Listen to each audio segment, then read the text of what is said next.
Mesdames et messieurs, bonsoir et ravi de vous retrouver pour ce flash de 18h. Hier à Bruxelles, le Burkina Faso et la Belgique ont signé un accord aérien. Il s'agit d'ouvrir le ciel belge et burkinabé aux compagnies aériennes des deux pays. L'accord a été signé par les deux ministres des Affaires étrangères. Il est censé renforcer la coopération déjà existante entre le Burkina Faso et la Belgique. Le Congrès pour la démocratie et le progrès, satisfait de sa participation à la première session ordinaire de l'année de l'Assemblée nationale.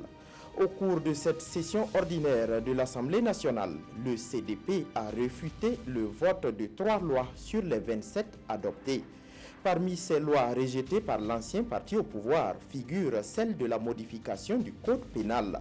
Selon les membres du groupe parlementaire CDP, cette loi est taillée sur mesure dans le seul but de favoriser l'extradition de François Compaoré. Exercice de compte-rendu des députés vis-à-vis de leurs partenaires canadiens.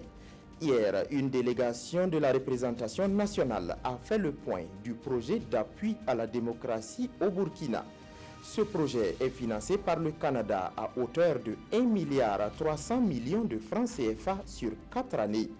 Débuté en 2016, le projet forme les députés pour permettre un meilleur ancrage de la démocratie au Burkina. Des journées scientifiques se tiennent à Ouagadougou depuis hier sur initiative de l'Association des femmes scientifiques du Burkina. Ces journées se tiennent dans le cadre des activités de la Journée mondiale de l'environnement. Le thème retenu porte sur l'eau comme facteur de développement durable. Entre panels et communication, des interpellations au problème de l'eau sont faites. Au Guatemala, le gouvernement a évacué 7 villages sur le flanc du volcan Fuego. Cette évacuation survient à la suite d'une nouvelle explosion du volcan qui a eu lieu dans la soirée d'hier. 75 personnes sont mortes dans l'éruption du volcan Fuego intervenue le dimanche passé. À l'heure actuelle, les secours sont débordés pendant que d'autres explosions devraient survenir.